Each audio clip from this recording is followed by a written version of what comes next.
Want to create eye-catching Facebook Reels in just a few minutes? You are in the right place. Before we get started, make sure to like this video and subscribe for more quick Canva tutorials. Open Canva in your browser and log into your account. Then head to the search bar at the top and type Facebook Reel.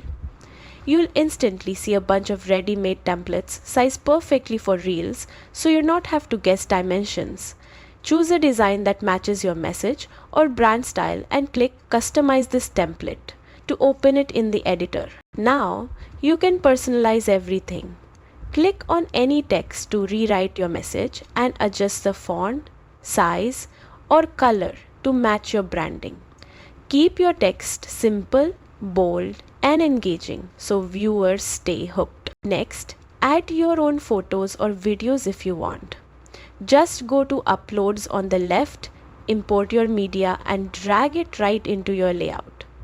You can also explore elements, audio, or animations to make your reel stand out. Once everything looks good, let's adjust the timing.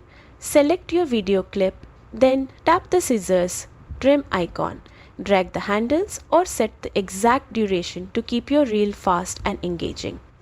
When you're happy with the timing, click Done to save your edits. And just like that, your Facebook Reel is ready. Click Download, choose video format MP4 and upload it directly to Facebook to share with the world. If this helped, don't forget to like and subscribe for more easy Canva tips every week.